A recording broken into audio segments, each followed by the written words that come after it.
الرجيم. بسم الله الرحمن الرحيم. تبارك الذي بيده الملك وهو على كل شيء قدير. الذي خلق الموت والحياة ليبلوكم أيكم أحسن عملا وهو العزيز الغفور. الذي خلق 7 سماوات طباقا ما ترى في خلق الرحمن من تفاوت فارجع البصر هل ترى من فطور ثم ارجع البصر كرتين ينقلب إليك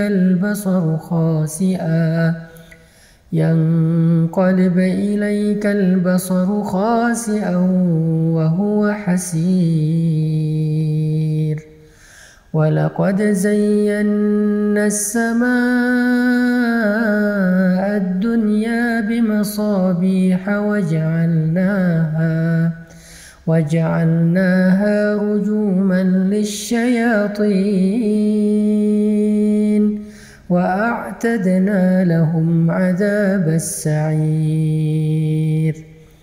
وللذين كفروا بربهم عذاب جهنم وبئس المصير. إذا ألقوا فيها سمعوا لها شهيقا وهي تفور تكاد تميز من الغيظ كلما ألقي فيها فوج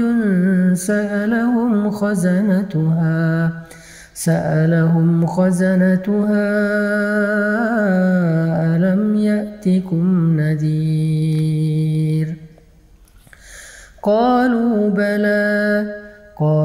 بلى قد جاءنا نذير فكذبنا وقلنا ما نزل الله من شيء إن أنتم إلا في ضلال كبير.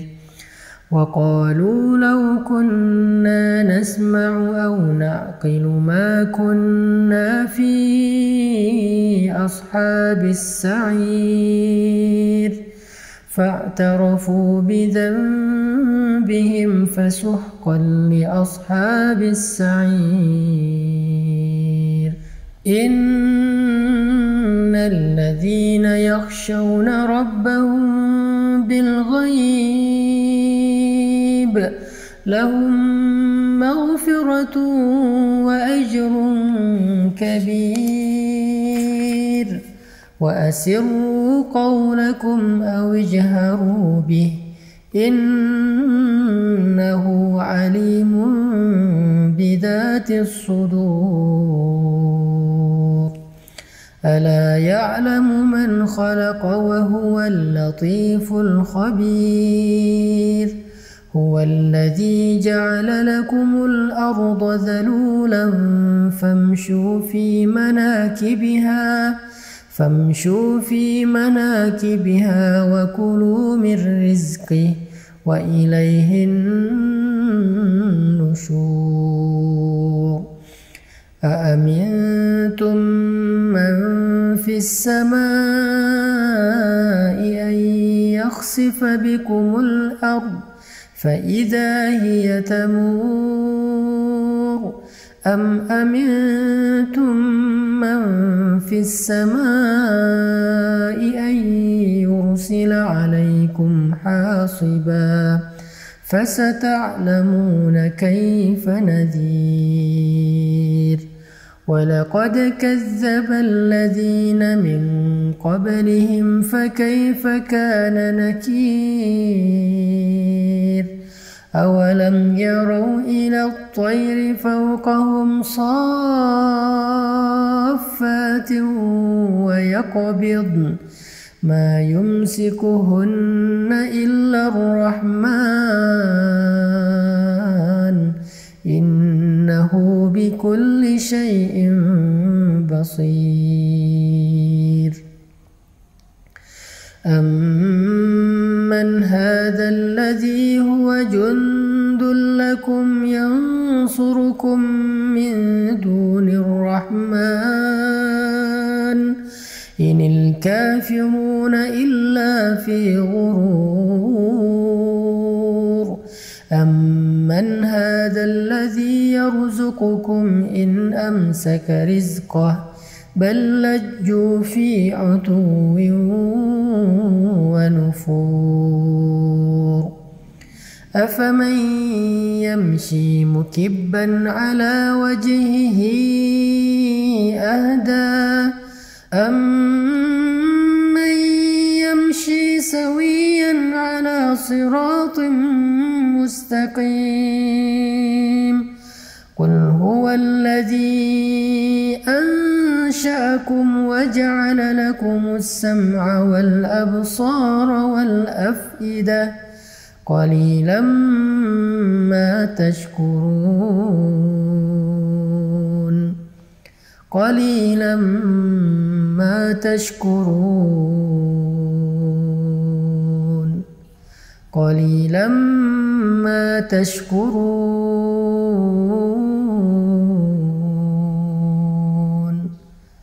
قليلا ما تشكرون.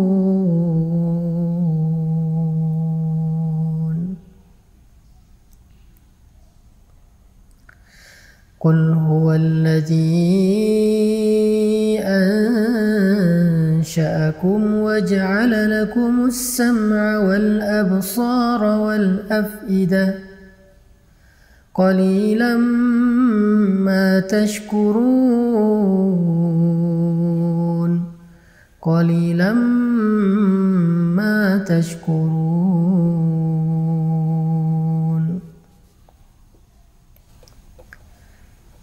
Katakanlah, Dialah yang telah menciptakan kalian, lalu menjadikan untuk kalian pendengaran, penglihatan, dan hati, dan akal pikiran.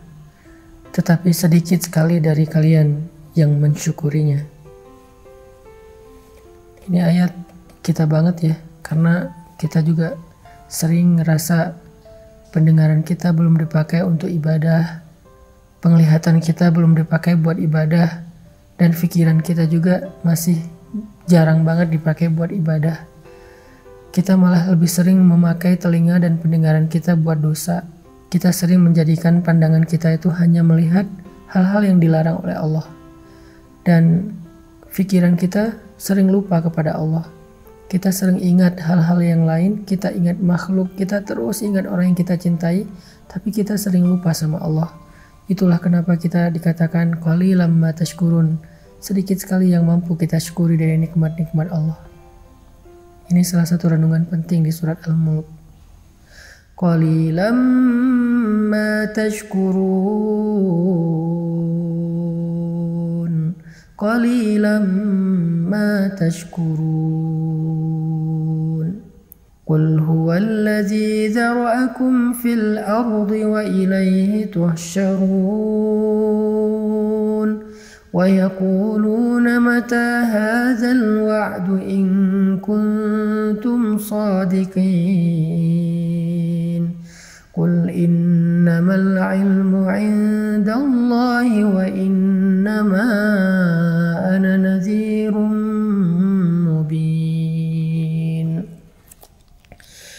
فلما رأوه زلفة سيئت وجوه الذين كفروا وقيل هذا الذي كنتم به تدعون قل أرأيتم إن أهلكني الله ومن معي أو رحمنا فمن يجير الكافرين من عذاب أليم قل هو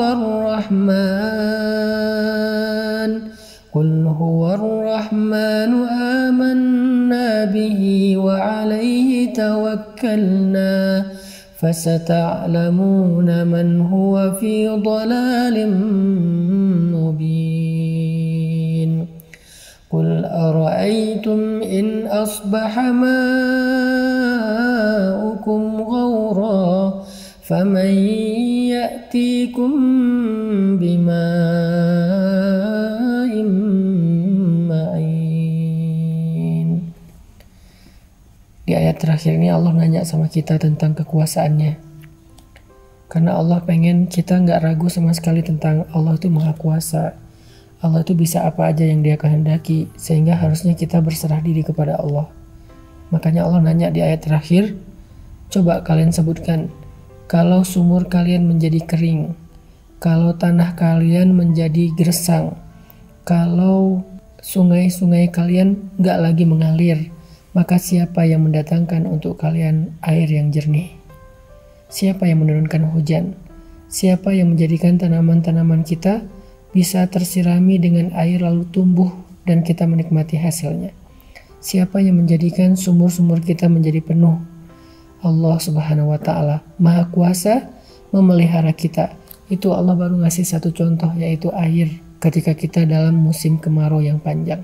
Kalau dalam contoh ini aja kita yakin bahwa Allah Maha Kuasa, Allah lah yang selama ini ngasih kita rezeki, ngasih kita pemeliharaan. Terus kenapa kita nggak berserah diri aja sama Allah Subhanahu Wa Ta'ala sehingga hati kita menjadi tenang? Kenapa kita nggak memperbaiki hubungan kita dengan Allah sehingga ketika kita butuh Allah, Allah akan membantu kita?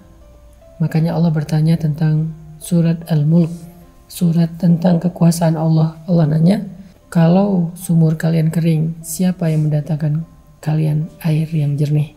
Itu adalah pertanyaan akidah yang kita hanya bisa menjawabnya dengan iman, bukan dengan lisan.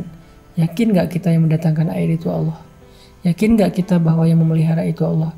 Yakin gak bahwa yang memberi rezeki itu Allah? Sehingga kita gak boleh merasa kecil hati, putus asa hanya gara-gara kita kehilangan seseorang yang berpengaruh bagi kita. Hanya gara-gara kita kehilangan seseorang yang kita berharap dia bisa bantu kita.